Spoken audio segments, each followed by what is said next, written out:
experience. So if you're thinking of learning a foreign language and you're really motivated, you should go ahead and check out the link below in the description to this YouTube video, or if you're listening on the podcast, in the show notes, because there you're going to find my link to italki, which is a website with which I've found so many language tutors over the years. They have over 110 different languages there, and you can take the classes via Skype. That's what I did, one-on-one, to learn languages like Russian. I've also learned Ukrainian using teachers that I found on italki. And there they also have a function called an italki Classroom, where you can actually take them outside of Skype. There's actually a classroom feature that they've added to the service. That's a great platform. You also get $10 credit if you go through my special link below. There in the description, gets you started on taking your first class. Is going to be one-to-one tuition. That's what I use, and that's what I found to be really effective over the year in all the languages I've been learning, like French, Italian, Spanish, Portuguese, Russian, Ukrainian, Romanian, and lots more. So best of luck. Go check it out. So welcome back, everybody, whether you're watching me here on YouTube or you are listening to me on the podcast.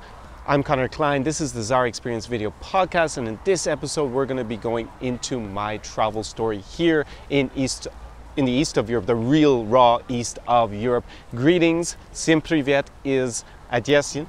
I'm speaking to you from Park Istanbul, well, Istanbul Park, or Park Istambula, in Odessa, Ukraine, on the shores of the Black Sea. And this city is really relevant to my travel story because this is one of the cities that I first came to on my travels around Eastern Europe on that very first trip. So the purpose of this podcast series is something that actually you asked me for, because you thought that a longer format would allow me to go into a little bit more detail with you guys than I can in a short YouTube video where I really try to pump out that advice, or a travel vlog where I'm trying to give you a sense of the atmosphere and what you can expect to experience if you come to Eastern Europe, like countries like Ukraine, Belarus, Russia, the Baltics, Romania, maybe Serbia, Moldova, these kind of countries. So I put out a poll on my social media, and you overwhelmingly voted for this type of format. It's still in the early stages. I think this is episode 4. I did divide up some of them into 2 parts, like this episode. So definitely give me your feedback, write me comments, let me know what you would like to hear me speak about more in this longer kind of storytelling format. The reason I'm doing it, the reason I think it's of a lot of value to you guys out there, is because I underwent a certain process that maybe you're also going through at the moment. Maybe you're living in North America or Latin America or Western Europe or Africa or Asia or somewhere outside the region, and you're considering to travel here to have basically a big adventure. And I went through those adventures myself, and a lot of things went really well and other things went really, really badly. So I want you to learn from my experiences and apply that knowledge when you decide to come here to the east of Europe. So a little bit more about myself. I know in the other episodes of the podcast I've gone a little bit more into detail about my background. So my name is Connor, of course. It's a very Irish name. I don't have a very Irish accent, even though I was born on the west coast of Ireland, and that's actually where I went to university first. I did take advantage of the opportunity to study abroad, so I went to study in France. That's actually where my first foreign language, French, I went into that in episode 2 of the podcast, and that whole experience about learning languages. And then I actually went on to study in the Netherlands, Italy, and the United States. I'm a lawyer by profession, that's what I qualified as, and I actually studied international relations in the United States. So I have this kind of dual background in both law and international relations. Now, I have been traveling, like I described in episode 2. I went to France on Erasmus, which is an exchange program, and that was my first time living abroad for a considerable amount of time. It was 1 year long. So I had already lived abroad, I had done that, then I went to study, as I said, in the Netherlands and in Italy before going to the US. So I had taken, obviously, a lot of opportunities to travel when I was studying in these different countries. So I really knew Western Europe and North America, we'll say, and Latin America I traveled to a little bit as well, really well. And a lot of you probably are able to relate to that because you've probably already gone on trips to Europe. And like everybody, that first trip I took after my Erasmus year, I actually went to Italy on the classic tour of Venice, Rome, and Florence. I did go then down to Greece, to some islands. It's very classical. And at the time I was a student, so I didn't have that much money. So I actually backpacked and I stayed in hostels. And I did things a lot cheaper than I would today necessarily. That's not really how I travel nowadays. I don't stay in youth hostels, as you probably know if you've read any of the articles on my website, www.zaraexperience.com, because I want to have a more local experience. But probably if you've started out traveling, you've probably done all those things yourself, or you're planning to do them, and that's actually what I did as well when I started traveling. And they were a fantastic experience for that stage of my travel development. So I had traveled, of course, across Western Europe, most of the countries there, also to Central Europe a little bit.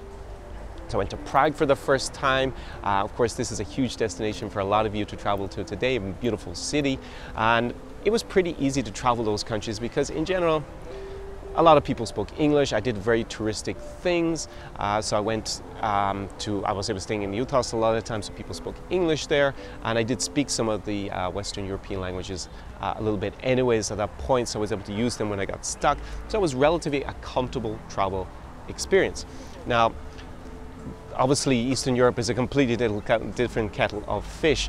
And when I was studying in the US in grad school at Johns Hopkins University at SAIS, I actually specialized in the former Soviet Union.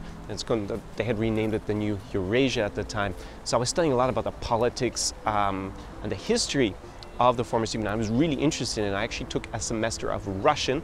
I was actually the worst student in the class. I didn't learn very much, but I did really learn a lot about the history of the region, and that was really what I thought would be really valuable in terms of traveling here in the real east of Europe when I got around to it a couple of years later. So I returned to work in Brussels as a lawyer. Actually, I was working in an international law firm, and later on I worked at the European Commission, and I went into a little bit of that in one of the previous episodes. You know, I was really motivated to travel around Central Europe and actually see all the different member states of the European Union because I had colleagues from those countries. So I thought it'd be really valuable to have at least visited everybody's country once if you have them as colleagues. But again, that's all pretty easy to navigate as a traveler or a tourist because it's so well set up for tourists. You know, you're not going to have a problem with the language. You know, the tourist infrastructure is there. I mean, things are very well organized, relative. So I was really, I guess, curious about going to Eastern Europe, but I didn't really understand what the differences were going to be. And eventually, I basically traveled to St. Petersburg with my German girlfriend at the time. She had a fear of flying, so we had to go everywhere over land. She's going to love that I bring this up on my podcast many years later. And we had a great time. She actually looked very Russian, and everyone was surprised when she wouldn't actually reply in Russian, and I would try to reply, but my Russian skills were really basic. I mean, I could just say a few pleasantries, ask for things. The survival Russian is what basically I had.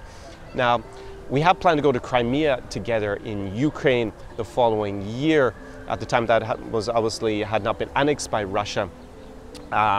And we were really motivated to do that because, in part, it was visa-free to travel to Ukraine. Well, Russia, it's always a bit of a hassle. You have to go get a visa. I know a lot of you might have gone to the World Cup where they had a derogation for that, so you took advantage. But normally, it's just a lot of hassle. And I have other videos you should go and check out on the channel about getting visas in the region, like Belarus. That's just been liberalized, actually.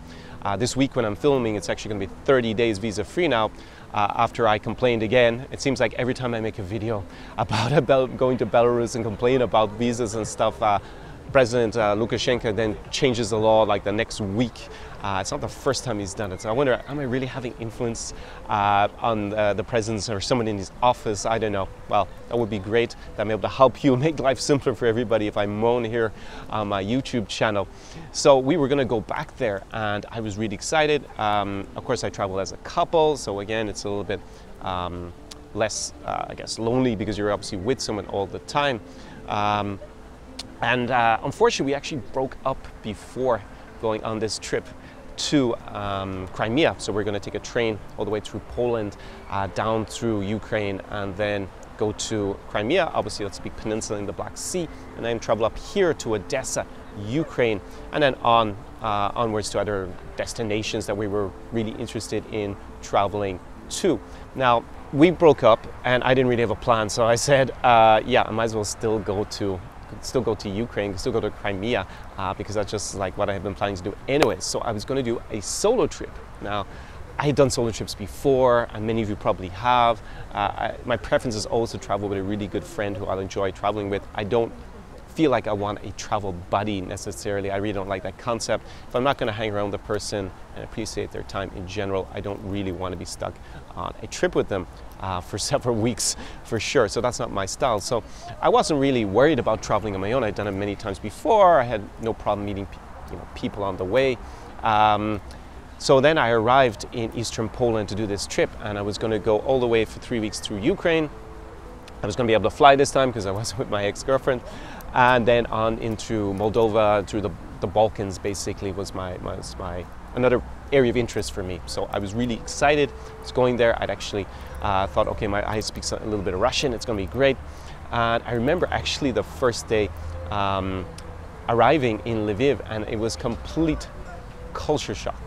I mean, it's the first time I think I'd ever experienced it. I was completely lost. I couldn't read properly. Like, even though I thought I knew the alphabet, I wasn't used to reading in Russian or Ukrainian, because Lviv, actually, they speak Ukrainian, not Russian there in everyday life. So it was even harder again because I didn't even speak the language of that particular city. And I was trying to speak in a second language with the people there, and it was so hard. I was messing everything up. I was sitting in my own. It was really like difficult, and it wasn't just the language. It was actually, I've been lured into a false sense of security a little bit because I had studied the history and the politics so much. I thought that I would understand the countries, and it turned out that was a huge mistake on my part, because understanding the history and the politics is good, of course better than nothing, but it left me completely unprepared for actually how things operate on a daily basis in Eastern Europe. And what local people, how they interact with each other, all this stuff. I had, of course, previously dated some Russian-speaking girls in Brussels, where I was working as a lawyer, and in Washington, D.C., where I had studied. But in hindsight, they were actually pretty westernized, or they had, tried to integrate to where they were living and where they were studying. So that made me, I didn't really appreciate what it's like to meet local people actually in a country like Ukraine. A lot of crazy things happened to me on that trip. It was a real whirlwind, I'll be honest, and I'll actually go into those more in future episodes of the podcast. I think there was a lot of really great, interesting stories for you guys to listen to. So well done, and congratulations on getting this far in the podcast. I see you're still with me, and actually this one I've decided to split into 2 parts. So this is the end of part 1 of my travel story. As you can see, I am still here in Odessa, Ukraine.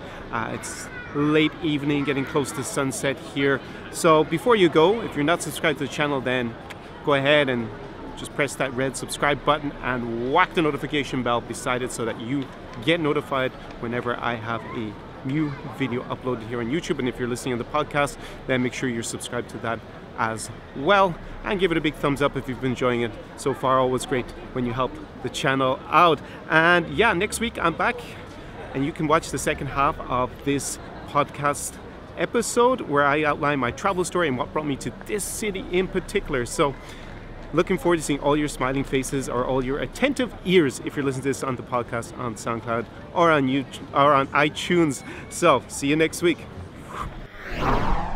SAR Experience.